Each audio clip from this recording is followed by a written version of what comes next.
Toutes et à tous les amis, c'est Cryptéo, on se retrouve comme d'habitude pour faire le point sur les news macro, éco, crypto, marché. Bienvenue à vous sur cette superbe chaîne qui est Blockchain Capital. N'oubliez pas que c'est une chaîne YouTube mais également un projet, une société. Et d'ailleurs on est en train de lever des fonds.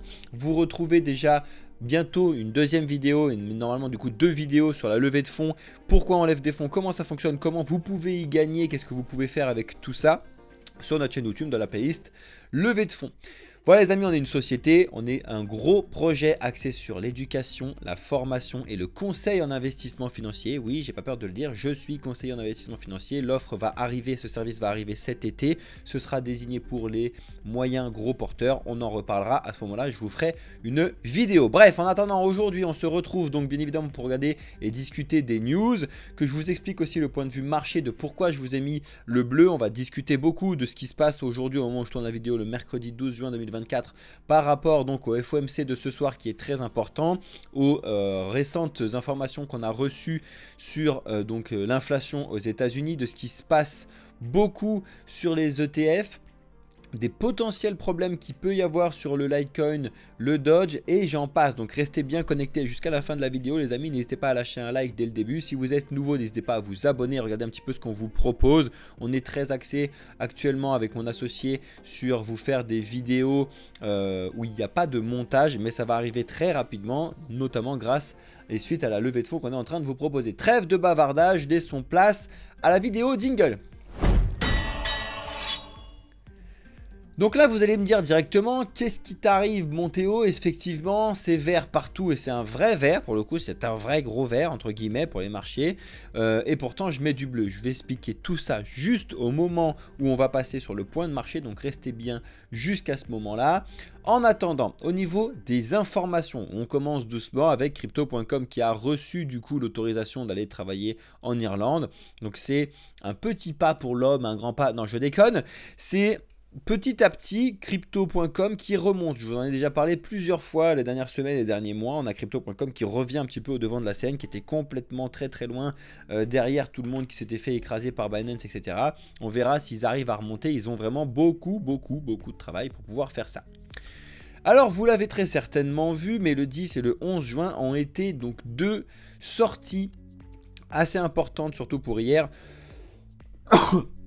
Sur les ETF Bitcoin Spot, après plus de 18 jours consécutifs donc de hausse à chaque fois sur Bitcoin.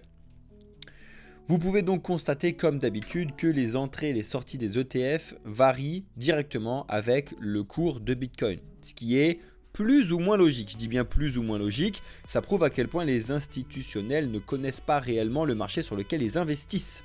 Donc ça c'est vraiment très important. On aura l'occasion d'en reparler bien évidemment de tout ce qui se passe sur les ETF, mais c'est important de vérifier également ce qui va se passer ce soir sur les ETF au moment où je vous tourne la vidéo et surtout au moment du FOMC, mais je vous expliquerai tout ça juste après.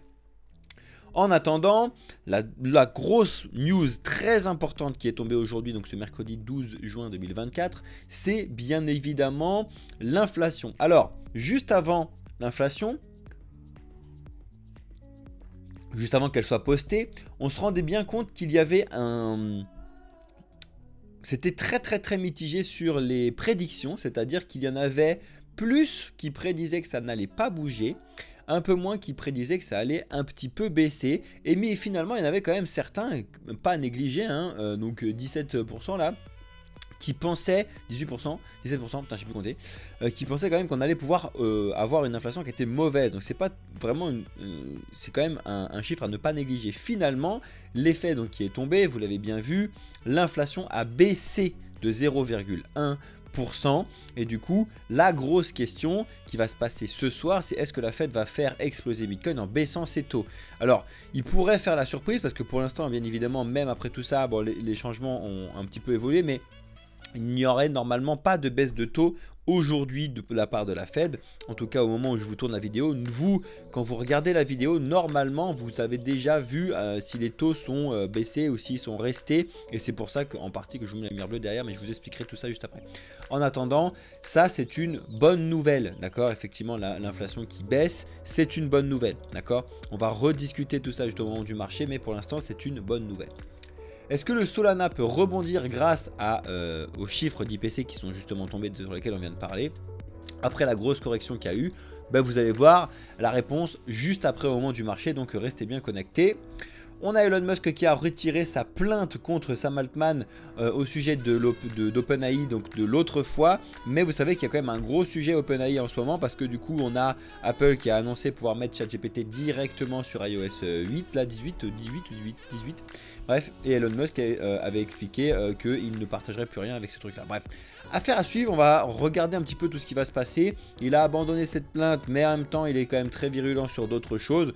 On regardera tout ça, bien évidemment on vous tiendra au courant comme d'habitude. En tout cas si vous voulez être au fait et à l'affût, il faut être abonné à cette chaîne et surtout rejoignez-nous sur le Discord si ce n'est pas déjà fait. On a Metamask qui a lancé une pool de stacking pour pouvoir concurrencer un petit peu de ce qui se passe sur Lido et tous les systèmes un petit peu de pool de stacking autour d'Ether. Donc c'est assez intéressant et en même temps tu as envie de te dire qu'est-ce qu'ils foutent là-dedans. C'est donc comment il s'appelle ah j'ai plus le nom, ils l'ont pas mis là-dessus. Consensus, donc ils sont derrière Metamask qui explique cette nouvelle avancée. Voilà, affaire à suivre. Je suis pas ultra fan de l'utilisation des pools de stacking par des endroits qui ne sont pas directement des pools de stacking, mais pourquoi pas à la rigueur, il faut que j'étudie un petit peu plus de plus près l'histoire pour voir si c'est vraiment intéressant ou pas et je vous en ferai un retour bien évidemment. Et pour revenir sur la partie intelligence artificielle, je voulais mettre cette news juste avant, j'ai pas eu le temps de le faire, my bad. On a quand même un gros rival français que vous connaissez potentiellement qui est pour l'instant, on va pas se le cacher, en retard. Hein. On va pas se le cacher, Mistral AI, c'est un bon système, un très bon développement d'intelligence artificielle français, mais il est quand même loin de Gemini et de ChatGPT. Il ne faut pas non plus se le cacher 2 secondes. En attendant, ils ont levé 600 millions d'euros avec une valorisation qui approche les 6 milliards d'euros. C'est énorme. Potentiellement, ils arriveront avec ces sous-là à faire un vrai bon développement qui peut concurrencer directement Gemini et ChatGPT, mais on va pas se le cacher, il y a beaucoup de travail, sachant que bien évidemment ChatGPT continue de travailler. Donc tu sais que quand tu pars avec un giga retard et que les autres avancent aussi, pour pouvoir vraiment aller plus vite, c'est assez compliqué. Donc on n'y est pas encore, mais on verra. C'est quand même important de voir un petit peu ce qui se passe en France sur ces points-là et sur l'intelligence artificielle en particulier. Eternity Cloud, l'innovation avec le programme d'accélération de Nvidia. Vraiment Nvidia, c'est de partout en ce moment avec leurs résultats. On le voit dans toutes les news et en général quand on a ça, en fait on va s'intéresser directement aux projets qui sont développés par le projet en question qui est cité de partout. Vous savez, tous les projets, tout le temps, peu importe lequel, intelligence artificielle ou quoi, ils font du développement. Et heureusement d'ailleurs, parce qu'ils ont de la concurrence et qu'il faut justement essayer de prouver un petit peu qu'eux, ils font la différence. Mais tu ne vois bien évidemment pas d'informations de tous les projets. Par contre, quand tu as un projet qui est mis en lumière de partout, absolument tous les développements qu'ils font sont mis en lumière. Donc il faut faire attention, ça ne veut pas forcément dire que les projets de Nvidia sont les meilleurs au monde, c'est juste qu'on se sert beaucoup du fait que Nvidia fonctionne très bien actuellement et donc beaucoup parlent de leur projet. Alors oui, c'est une bonne idée, c'est un bon projet, mais il faut regarder un petit peu ce qui se passe derrière. Bien évidemment, il y a quand même beaucoup de choses qui se construisent et il y a beaucoup de concurrence qui est bonne aussi pour le marché. On a Tether qui a annoncé, donc l'entreprise qui est derrière l'USDT, qu'ils ont annoncé dépenser plus d'1 milliard de dollars dans des prochains investissements sur l'année qui suit. Alors, ils vont investir, ils l'ont dit directement, sur les infrastructures, sur l'intelligence artificielle, sur les biotech. Donc il y a beaucoup d'investissements de la part de Tether. Alors c'est très bien d'annoncer tous ces trucs là, mais il ne faut pas oublier de noyer, enfin il ne faut pas non plus noyer le poisson que vous êtes donc derrière le plus gros stablecoin actuellement, qui va avoir vraiment de très gros sujets sur lesquels il va falloir se pencher et travailler à partir de Mika fin juin pour l'Europe. Donc c'est très important. Alors certes, c'est bien d'avoir des bonnes informations, des bonnes nouvelles, comme quoi ils ont vraiment beaucoup de thunes à investir, etc. Mais il ne faut pas non plus négliger tout ce qui se passe directement. Donc on vous tiendra au courant de comment ça va se passer, surtout pour nous en Europe. Je vous parlais de Lido tout à l'heure, et bien Lido il va faire vraiment de l'ombre directement à tous les projets de restacking qu'on suit, Etherfi, etc. Parce que ils sont en train de proposer directement sur la plateforme donc de Lido de pouvoir faire du restacking. Alors le restacking, justement, des projets de restacking, c'était lié à fait de restacker ce que tu avais déjà stacké en Ether. Donc c'est un peu le bordel, tu me diras, comme truc. Et c'est même un petit peu tendancieux comme processus si ça n'apporte rien. Alors ça apporte certaines choses, mais bref. Parce qu'il ne faut pas retomber dans les travers mauvais de la finance traditionnelle, d'essayer de faire trop d'argent alors que la technologie est bonne et qu'il y a juste l'adoption qui va venir avec le temps. Donc il ne faut pas non plus mélanger les torchons avec les serviettes, comme dirait ma grand-mère. Mais bon bref, on verra bien comment ça fonctionne. En tout cas, il propose du restacking. De toute façon, Lido sont devant tout le monde sur la partie stacking déjà Ether. Vous allez revoir tout à l'heure quand je vais en reparler. La prévente de Solana a atteint la barre des 4 millions de dollars. Bon, vous faites ce que vous voulez avec ce type de token. Sachez donc que c'est un token qui va arriver avec une très grosse hype, qui va arriver donc assez haut. Et à voir si jamais vous avez envie de mettre vos types d'investissement sur des trucs qui sont extrêmement risqués. Je pense qu'il y a des projets qui sont vraiment très intéressants, notamment la levée de fonds de Blockchain Capital que vous retrouverez en première ligne de description de cette vidéo avec plein d'explications et déjà 2 vidéos qui sont sorties dessus pour vous expliquer tout ça. Ça, c'est quelque chose d'intéressant. On a ce sujet-là qui n'est clairement pas anodin et à surveiller sur tous les forks qu'il y a eu de Bitcoin et même les forks de fork. Alors, c'est un sujet qui revient parce qu'il est déjà là, donc il ne faut pas non plus prendre peur de ce type d'informations quand vous les voyez parce que c'est déjà quelque chose qu'on a déjà vu il y a un certain temps. Mais effectivement, il faut savoir que le Dogecoin est un fork de Bitcoin, le Litecoin est un fork de Bitcoin et plein d'autres projets sont même des forks de fork. On a le Zcash qui est un fork du Litecoin, donc qui est un fork de Bitcoin, etc. Et en fait, il faut savoir qu'il y avait certaines petites failles qui étaient sur Bitcoin au tout début à son lancement, qui ont été corrigées en 2012, 13, etc. et qui, selon beaucoup, expliquent que potentiellement peuvent de nouveau être présents sur les réseaux fork qui n'ont pas d'autant de puissance de développement qu'il y a derrière Bitcoin. Donc il faut vraiment faire attention à ce type d'informations là.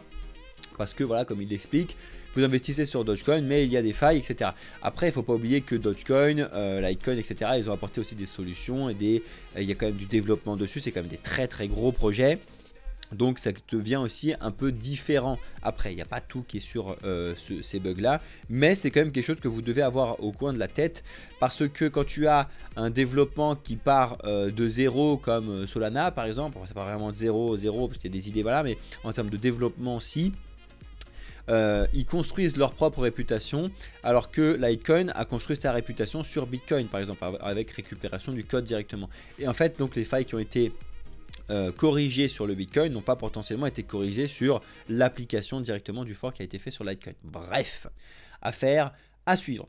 On en a déjà parlé nous hier sur Discord et on vous en a déjà dit des informations depuis un certain temps et Alex également vous l'a déjà expliqué, donc je vous le remets rapidement. Mais effectivement on a de nouveau une reprogrammation donc de la migration donc de fait Ocean et Agix en ASI et c'est pour l'instant reparti donc du 15 juin au 15 juillet et là les gens commencent à avoir peur justement que ça fasse que de se décaler de mois en mois et qu'ils attendent peut-être potentiellement le bon moment qui serait vraiment un moment de bull run avec donc de l'argent qui revient, etc.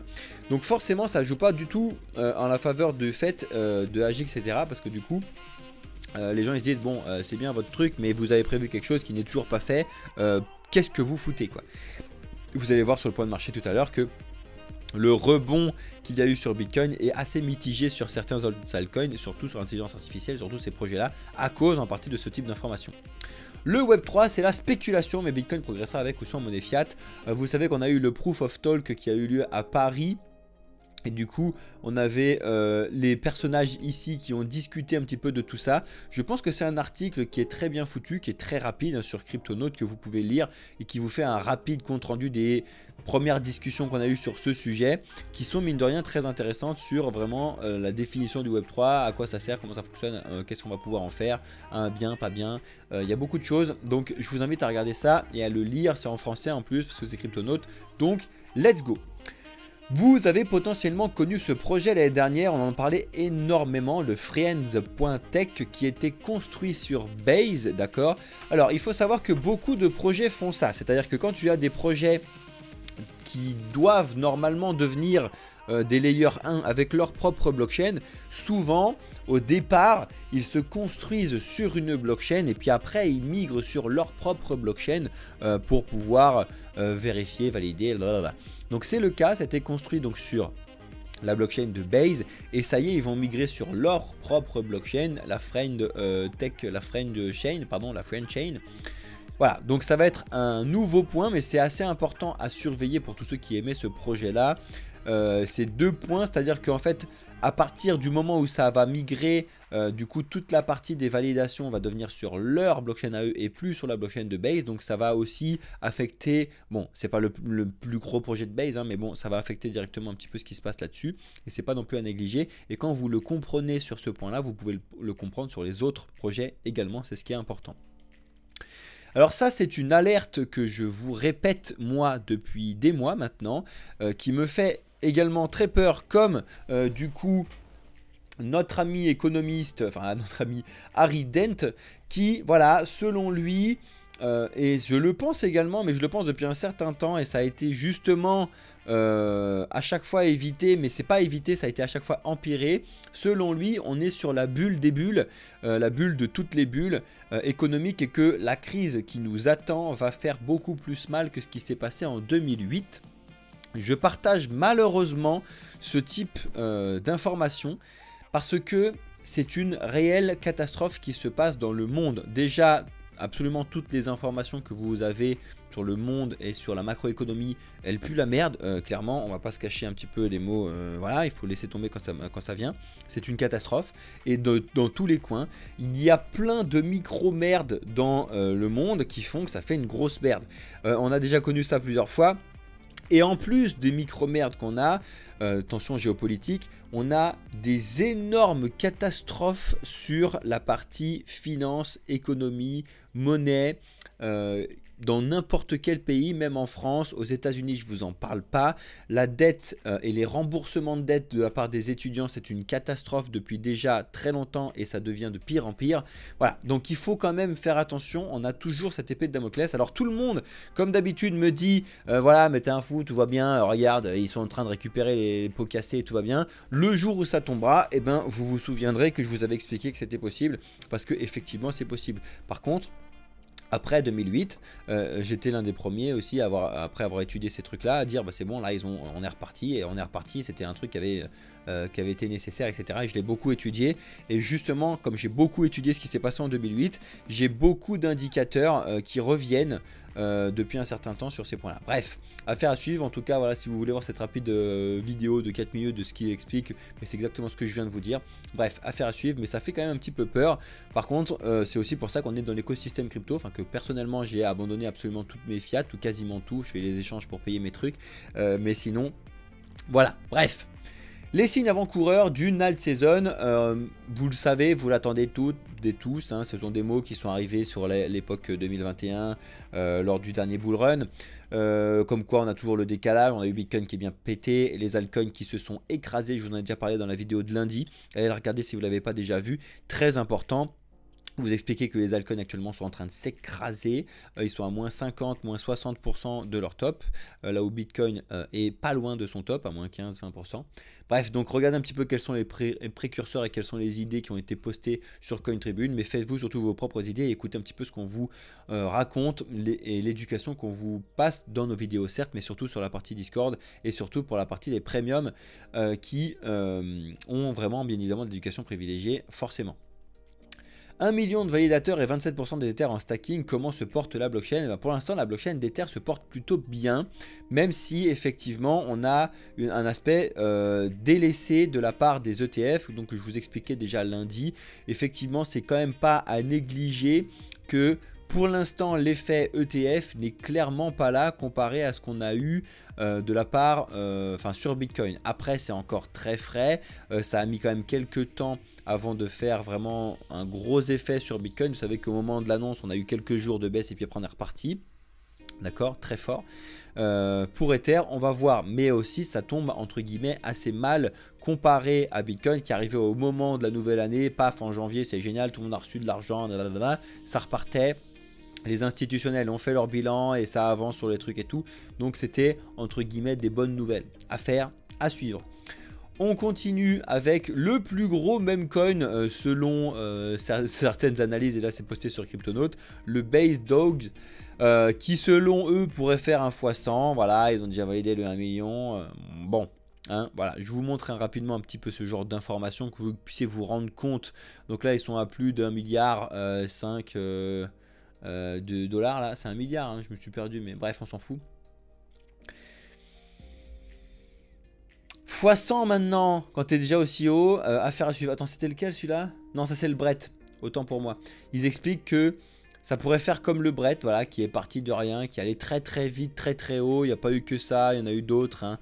C'est vraiment le moment des meme coins parce que les baleines s'amusent avec votre argent. Je fais que de vous le dire. Si vous avez de la chance, ben, vous pouvez prendre le cours d'une baleine et puis vous avez eu une bonne crypto. Ceux qui ont mis un petit peu sur tout le panier vont pouvoir s'en sortir. Par contre, malheureusement, ceux qui vont tout foutre sur un projet par-ci par-là qui vient de sortir, vous allez vous prendre beaucoup de murs dirigé directement par ces baleines, donc faites très attention. Le layer D dédié au RWA Plume Network lève 10 millions de dollars, donc je vous en avais déjà parlé, et ils lancent, ça y est, leur testnet incentivé, un airdrop à la clé, on verra tout ça. Donc il y a quand même beaucoup de projets qui continuent de se construire, qui sont avec donc des innovations qui peuvent être intéressantes. N'oubliez pas de regarder quand des projets se créent, si l'innovation technologique est intéressante, si il y a un apport de décentralisation, de scalabilité ou de sécurité à vérifier, et à comprendre. Je pense, et je vous l'ai déjà dit, je vous le répète, que on va voir de plus en plus des associations de projets comme l'ASI, comme la discussion qui a été faite entre XRP, HBAR et Algorand. Bref, ce genre de projet-là, ils ont tout à gagner à tirer un petit peu des principaux concurrents, tout en gardant d'autres concurrents, bien évidemment. Mais je pense qu'il y a réellement quelque chose à faire avec ce type d'avancée. Donc, les informations sont bien évidemment tombées, donc l'inflation a bien baissé de 0,1 point sur les deux, le core et l'inflation, donc c'est vraiment très bien sur le papier, d'accord? Attendez, ça je me remets là pour pas oublier. On est de retour sur des points assez cupides sur l'indice donc de peur et de cupidité, d'accord? S'il veut bien se mettre à jour, 72, on est toujours assez haut, d'accord? Et du coup, aujourd'hui, on est retourné dans un verre, d'accord? Un vrai verre, alors pas un verre d'eau, un vrai bon verre. Et je vais m'expliquer ce que je disais tout à l'heure, juste avant de lancer la vidéo. Regardez donc directement, je vais vous mettre le Bitcoin ici. Donc j'ai juste réagrandi le point violet, mais j'ai gardé bien évidemment les deux points pour vous expliquer encore une fois à quel point c'est très important de savoir mettre ses résistances et ses supports sur Bitcoin. Voilà, parce que c'est le patron. Regardez à quel point, je vous l'ai déjà dit, il n'y a rien qui arrête Bitcoin au milieu donc de cette zone-là en ce moment. D'accord? Souvent, on y va assez vite, on bloque, et souvent, on rebaisse assez vite et on bloque. Donc, c'est exactement ce qui s'est passé quand on a des news centralisées à ce point-là. On était au-dessus, d'accord? On a franchi, on s'est écrasé, on est passé un petit peu en dessous, on est revenu retester pendant un moment, on a eu une bonne nouvelle et on est reparti directement. Là, ce sont des bougies 4 heures, mais comme vous pouvez le voir ici, c'est en 5 minutes que ça s'est passé, d'accord? En 5 minutes, on est passé donc de 68 000 à 69 300 directement parce qu'il ne se passe pas grand-chose dessus, d'accord? Ensuite, vous le voyez, comme par hasard, on est venu bloquer directement sur les 69 300. Et après, on a pu aller revoir les 70 000. Donc effectivement, Bitcoin pour l'instant est complètement technique, d'accord? Effectivement, très technique. On vient bloquer ici, on repart, on rebondit, on revient sur les 70 000, on bloque, on repart et on revient se heurter ici, justement, comme par hasard, là où on est actuellement, d'accord? Pourquoi je vous ai mis la lumière bleue? Au moment où je tourne la vidéo, je vous répète que le FOMC n'est toujours pas tombé. Donc ce qu'on attend de savoir si la Fed baisse ou non ses taux, et surtout de connaître un petit peu le ton du discours de Jérôme Powell. Justement, c'est ce que je disais tout à l'heure, je vous ai mis une lumière bleue parce que là, il n'y a que deux écoles possibles au moment où je vous tourne la vidéo. Ou vous avez Jérôme Powell qui va expliquer que c'est très bien, qu'ils font du très bon travail, que les informations sont très bullish, que les résultats sont meilleurs que nos attentes et que du coup potentiellement ils vont faire des baisses de taux bien plus rapides sur l'année 2024. Ça va projeter les marchés et pour nous ce qui nous intéresse, Bitcoin directement potentiellement aux 73 300 sur le plus haut. Ça peut le faire directement s'il a des explications qui sont prises par le marché de ce sens-là. D'accord, premièrement. Deuxième point, à l'inverse, si justement il nous explique oui on a eu des bons résultats, mais tu vois, s'il dit ce genre d'informations, ça signifie qu'il y a des choses que nous on ne connaît pas et que ce sont des bonnes informations, mais que derrière lui il a des mauvaises informations et que du coup il met beaucoup de pincettes. Et là dans ce sens là, on va, si on voit beaucoup de peur dans son discours, on peut directement refermer donc ce qu'on a fait aujourd'hui est retombé directement sur les 66 000. Donc c'est pour ça que je vous mets au moment où je tourne la vidéo, je vous le répète, la lumière bleue derrière moi parce que j'en ai absolument aucune idée de ce qui va se dire ce soir lors du FOMC au moment où je tourne la vidéo. Donc absolument aucune idée. Vous qui regardez la vidéo forcément en décalé parce que au moment où je vais vous la poster, le FOMC sera quasiment déjà tombé. Dites-moi dans les commentaires si on a pris l'option 1 d'aller sur les 73 000 ou si on a pris l'option 2 de retourner directement et voir d'aller sur les 65 000 qui devrait se faire vraiment assez rapidement à ce moment-là. Après, dites-moi si on a pris l'option 3 de savoir il se passe rien parce que tout le monde s'en fout. Ça m'étonnerait. Mais bon, on peut se tromper bien évidemment. En tout cas, en ce qui concerne les marchés, ça a redonné un petit coup de boost à l'écosystème, mais tu vas voir que ce coup de boost a juste suffi pour l'instant à redonner le coup de boost pour retourner sur la résistance, voire pour confirmer potentiellement une baisse sur certains points. Il ne faut pas négliger les points que je vous ai dit, c'est-à-dire que là, on avait cassé ça à la baisse, mais ce qui manquait à ce moment-là pour Ether, par exemple, c'était de revenir retaper les 3600 pour pouvoir vraiment confirmer de rebaisser. C'est exactement ce qu'il vient de faire. Donc, je ne vous dis pas que ça va se passer comme ça parce que j'en sais rien. En tout cas, là, sur le papier, si tu n'as pas les informations du FOMC, c'est pas complètement débile de dire tiens, on a validé vers la baisse, hop, on retourne à 3300, voire 3200. C'est pas bête. Mais on a le FOMC, donc on reste sur une partie bleue. Ensuite, là, Bitcoin gagne toujours et regagne toujours sur Ether. Arbitrum, je vous le dis, c'est ce que je vous explique, il a juste eu assez de force pour revenir quasiment sur les 1 $. Mais c'est encore une très mauvaise nouvelle, une très mauvaise semaine entre guillemets pour le projet ARB. Il est très bas par rapport à ses plus hauts, c'est une catastrophe. Donc pour l'instant, franchement, on pourra crier un petit peu plus haut de joie et tout quand on aura validé de passer au-dessus des 1 et qu'on sera au moins en route vers les 1,22, ce qui n'est clairement pas le cas actuellement. Le Matic, c'est la même chose, mais vous allez voir, c'est quasiment la même chose sur tous les altcoins. Le Matic a donc permis de rebondir pour ne pas s'écraser trop bas, mais en fait il est juste revenu sur les 0,65. Tant qu'on n'est pas repassé au-dessus de toutes ces zones techniques que je vous montre sur toutes les différentes cryptos, il ne va pas se passer grand chose, d'accord?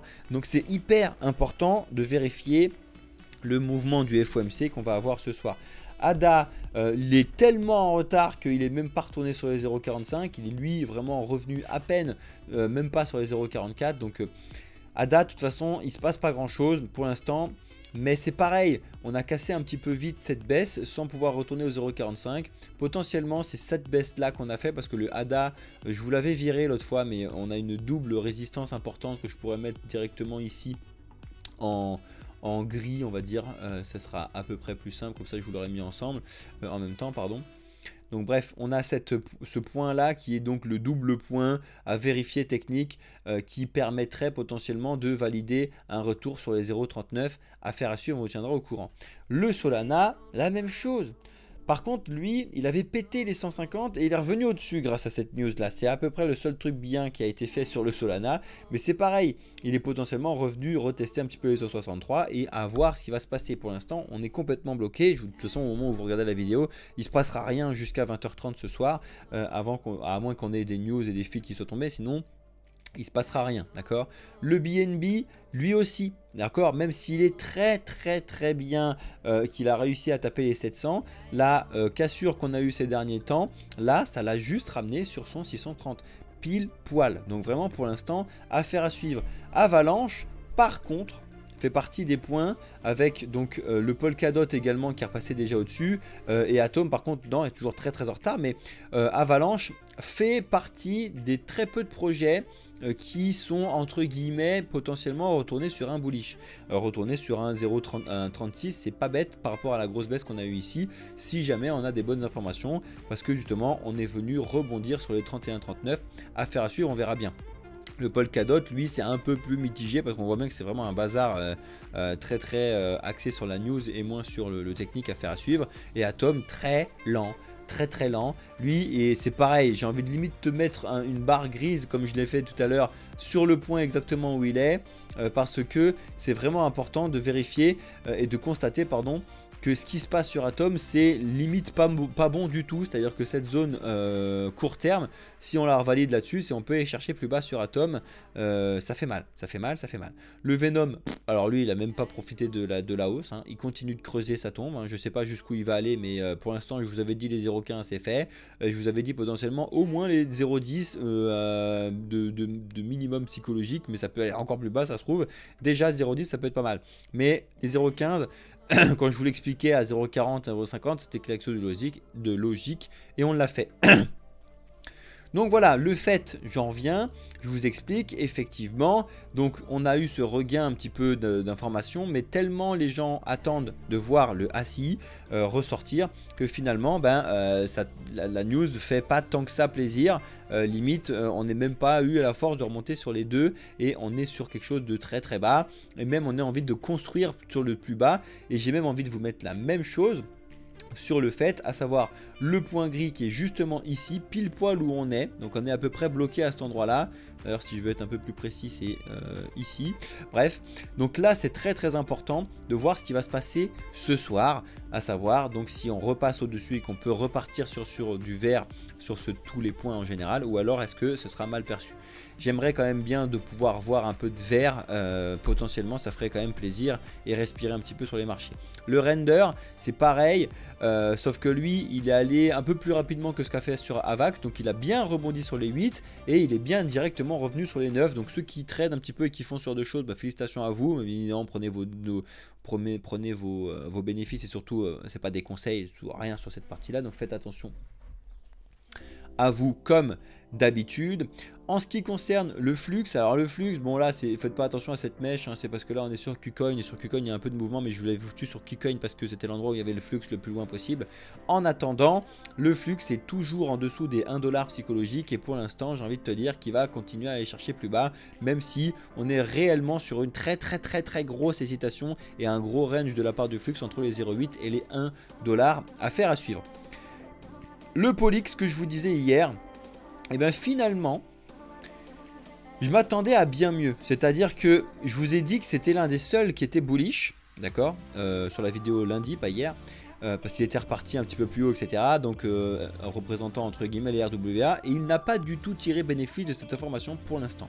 En même temps, c'est un projet très technique et un peu moins relaxé à la monnaie et tout, mais franchement m'a un peu déçu. Je m'attendais réellement avec ce type de news, sachant que lui il était bullish, pardon, à ce qu'on puisse aller plus loin et aller rechercher pourquoi pas les 66, qui n'a pas été fait pour l'instant. Donc affaire à suivre, on regardera tout ça. Le Link est peut-être en train de valider déjà un retour à la hausse en dépassant les 15,9. On verra ça, mais c'était pareil, c'était très mauvais ce qui s'était passé, de casser tout ça. Il n'y avait plus rien jusqu'à 12,8, donc on verra bien. Et l'API 3 c'est pareil, il est bien remonté, il n'a pas réussi à repasser au-dessus des 3,2. Affaire à suivre, je m'attendais quand même à ce qu'il tombe au moins sur les 2,5 pour pouvoir redescendre un petit peu. Le Dodge et bien évidemment en général les même coin, mais tu vas voir pas tous parce que le Floki n'a pas du tout bougé, tu vas voir, ont bien pu rebondir sur certains points. Le Dogecoin qui l'avait cassé et qui était vraiment entre guillemets sur le papier en train de s'écraser au sol, a très bien réagi à la news, qui est assez étonnant pour un meme coin. Et justement le Floki, il ne s'est rien passé, mais alors là rien passé du tout, c'est à dire que ça a baissé et il s'est rien passé du tout. C'est vraiment pas une bonne nouvelle pour le Floki qui a été potentiellement allé trop vite, trop haut hein, par rapport aux annonces qu'il y a eu. Il y a eu beaucoup d'annonces sur certains points et potentiellement je pense qu'il y en a certains qui prennent beaucoup de bénéfices sur ce type de projet et qu'il y a quand même des chances de retourner sur les 0,0016. Affaire à suivre. Le Jupiter a suivi directement ce qui se passe sur le Solana, bien évidemment parce qu'ils sont quand même carrément corrélés en tant qu'un des DEX principaux avec le Raydium, mais pareil que je vous disais tout à l'heure, on est juste revenu valider pour l'instant les 1$ et que potentiellement malheureusement ça peut valider aussi pour redescendre et aller voir les 0,8. Donc on verra bien, mais pour l'instant ça sent pas non plus hyper bon.